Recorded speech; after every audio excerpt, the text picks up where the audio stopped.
Additional tips na naman mga kapriyon ha. Anong tawag dito? Yan. Maraming tawag dito. May nagtatawag na permagam insulator, permagam sealant, permagam tape. So, lahat yan tama. Kaya tinawag na permagam. Ito, kita mo yan? Yan. Stretchable yan. Yan, oh. Tapos, pag naikabit mo yan, masyadong intact yan. Pag na-apply mo na, nagiging intact yan, tumitigas yan pag nalamigan. Saan ba ito ginagamit, mga kapriyon? Mostly ginagamit ito sa mga expansion valve. Ito. Halimbawa, ito yung expansion valve mo. Ayan. Di ba itong ito, sensor. Nakaipit pa yan ito. Yan, nakaipit yan. Pag nakaipit yan, nakaipit na siya dyan, kukuha ka na nito, babalutin mo na yan. Uunatin mo yan para intact yan. Unat yan. Yung tamang stretch lang. Unat yan. Hanggang sa dito. So, ang tanong ngayon, ano bang purpose niya, kapriyon? Okay.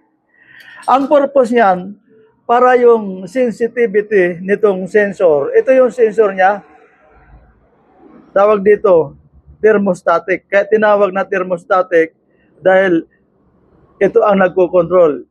Maraming klaseng expansion valve, mayroong electronics, iba naman yon. Ito thermostatic.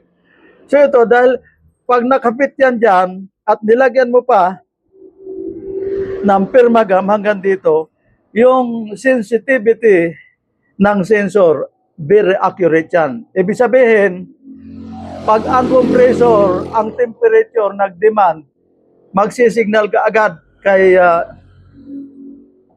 expansion valve. Ayan. Pag mainit, magsisignal na naman yung ito para magbukas. Pag malamig na naman, magsisignal na naman to para mag-open. So, sa main salita, ang function nito, tatlo.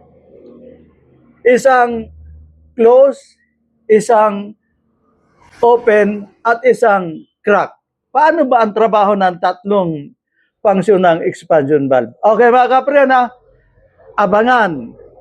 Next vlog natin, ito ang tatalakayan natin. Okay mga kapriyon, paano? Woo!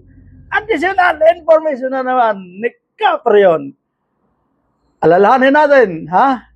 Yung mga lecture ni Kapriyon, additional information lang.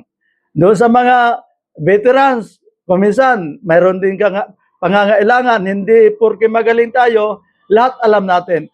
Lahat tayo, unti-unti nag-aaral at nadadagdagan ang ating kaalaman. Okay mga Kapriyon, paano? Woo! Salamat! God bless!